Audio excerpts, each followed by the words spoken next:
Now, before we can start anything, the candles have to be lit. And so I would ask Lee if you'd come please and light the candles.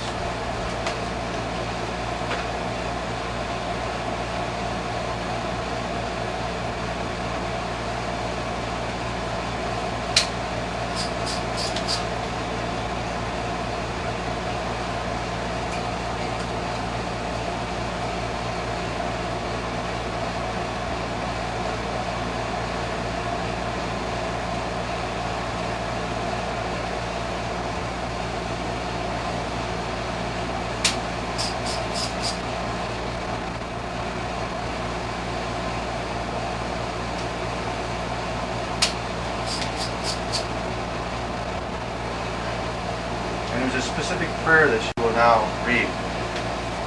Blessed art thou, O Lord our God, King of the universe, who has exalted among us all peoples, and bade us to kindle the Passover lights. Amen. Okay, now she gave God thanks for the time of the opportunity of the season to kindle these Passover lights. Now, very strange in the Jewish faith, that if you ever go to synagogue, you see that the men and women usually are split off and they're separate. Men run the show and the women don't. But you see that a woman just brought a light to the table. In all Jewish services, the woman always brings the light to the table. Now I want to encourage you on this, that this is a fulfillment of the new covenant. That who is the light of the world? It says in John chapter 8 verse 12 that Jesus Christ is the light of the world. And how did Jesus get physically to this earth? Except through the woman. The woman was the vessel used by God to bring the light into the world. And they just acknowledged that in lighting of the Passover lights. Now we're going to see 4 cups of wine poured and consumed during the Passover service. And you say, well, why 4 cups? Well, it's a reaccounting of what God's promises were in Exodus chapter 6. I can read that. Exodus chapter 6, verses 6 and 7. He says, then I will take you for my people. 1 cup. And I will be your God. You shall know that I am the Lord your God, who brought you out from under the burdens of the Egyptians. So if you paid attention there, you heard 4 things that the Lord said he would do. And so those 4 cups honor those 4 promises God had made to the nation of Israel. Now the first cup is poured.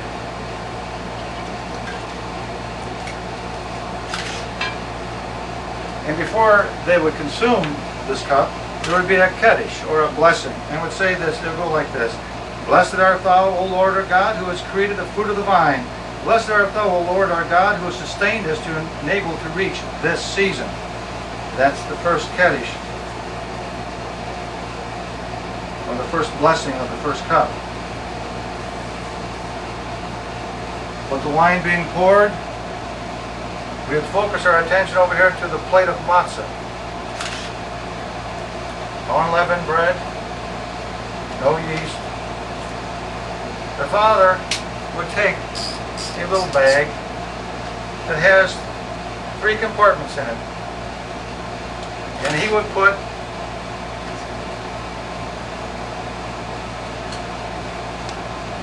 three matzahs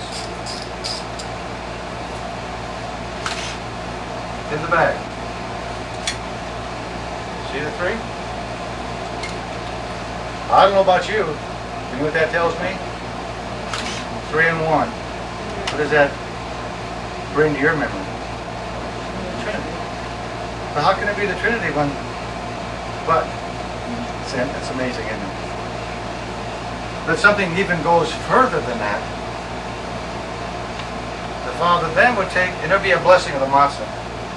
He would go and take out the center portion of the matzah, and he would break it.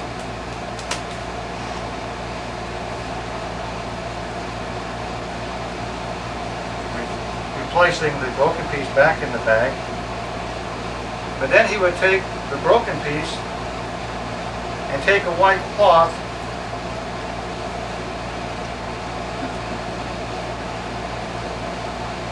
wrap it up and bury it.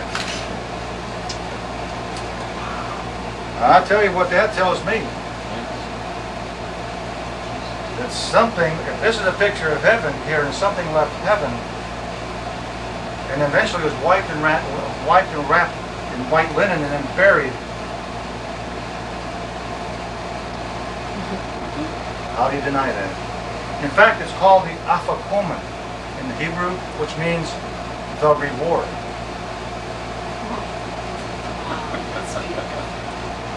The youngest child at the meal would be given the responsibility of asking 4 questions. Why is this night different than any other night? Why do we eat bitter herbs? Why do we dip twice when we eat instead of only dipping once? And why do we recline at the table instead of sitting upright? So the father then would go through and tell the story of the Exodus. And we know how the Hebrews got to Egypt. They've been there 430 years, oppressed by Pharaoh and the taskmasters. And God raised up a deliverer called Moses. Prepared him. Instructed him at the burning bush to go get my people out of slavery. And not being a good spokesman, he tried to make excuses, and God worked it all out. He brought his brother along, Aaron, speak for him, that he had the power of God upon him, and he went to Egypt. And Moses asked the Lord, well, who do I say has sent me? He says, tell him I am has sent you, Yahweh. So Moses in obedience goes to Egypt and begins the deliverance process with Pharaoh. And every time Moses would appear before Pharaoh and say, let my people go, he would say, get away from me, Moses. Moses then would bring a plague upon the nation. And this went on, and there were 10 plagues on Egypt.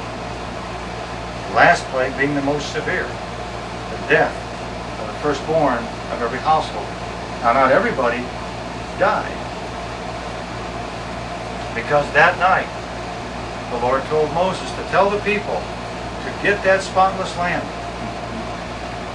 kill it, and to catch its blood in a basin, and take hyssop and anoint the doorposts and the lintel of your door with the lamb's blood, so that when the death angel passes through the lamb, he will pass over the house that has been anointed. Now, as the sun is going down, I'm sure that there was probably anxiousness in the camp in Egypt. And the Hebrews were scurrying around, killing lambs and draining the blood out of them and putting this on their doorposts and lintels in a hurried fashion, and maybe striking both doorposts at the same time and taking the hyssop and hitting the lintel. Maybe we saw a foreshadow of a bloody cross on the door prior to ever coming to pass when Jesus went to the cross at Golgotha. A shadow and a type of an event that happened. Well, also I think about the witness in Egypt as people, the Egyptians looked and says, what are you guys doing? What is this bizarre thing you're doing? Killing these little innocent lambs and applying their blood to your door. Well, it was a witness of their faith. See, the death angel hadn't come yet, so they were obedient to the command of God and applied the blood to the door. I mean, they probably thought it was pretty silly, and you probably had the option of not doing it or doing it. But there was always that thing in the back of your mind saying, well, if I don't do it, my firstborn child could be killed. So out of love for the family members, the father would go and do that. He put the blood on the door.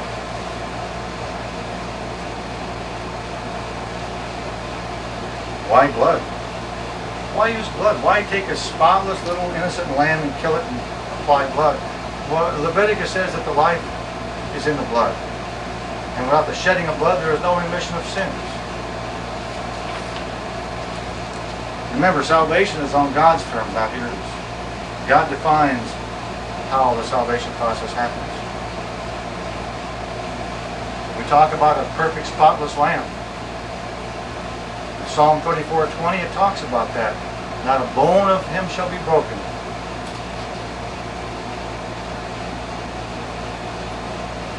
Also, there must be an acceptable sacrifice to God. Not anything will do.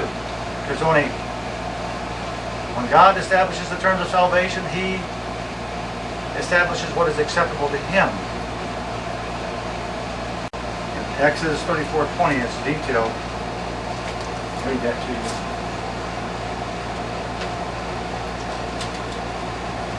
And you shall redeem with a lamb the first offspring from a donkey, and if you do not redeem it, then you shall break its neck.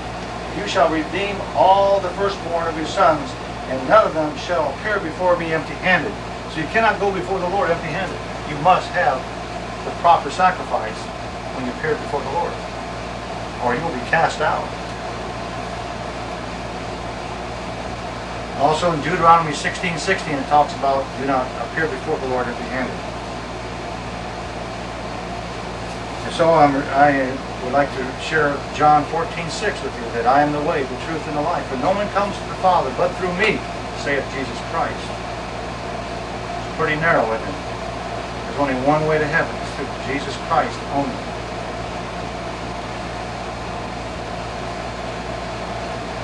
You see many items on the table here. You see lettuce and parsley. You see this is a applesauce, cinnamon slivered almond mixture.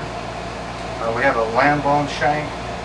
We have bitter herbs, which is horseradish. We have an egg on the table. Matzahs, wine. You say, what does all this mean? Well, it's symbolism. For the Jewish household, the lettuce and the parsley is a picture of young Israel. We have a bowl of salt water on the table. It's a symbol of the going through the Red Sea as they went through from Egypt to the Promised Land, heading towards the Promised Land. This is called in the Hebrew haroshes. It is symbolized, it's brick mortar. They remember by the way, the consistency of this, it looks like mortar that you use to glue bricks together with. The shank bone of the lamb. You see, well, why don't we have a real lamb roasted on the table tonight? Well, there's a problem. In 70 AD, the temple was destroyed, and so they cannot do this any longer. So they use the lamb shank bone as a remembrance of the days when the temple was active. We have bitter herbs, the horseradish. When it's consumed, it makes you cry. It reminds you of the bitterness of slavery. And then the egg is roasted hard, worth nothing. It's just a hard egg. And it's a symbol of Pharaoh's hardened heart when Moses was dealing with him through the 10 plagues. The wine is a symbol of the blood of the lamb that was slain.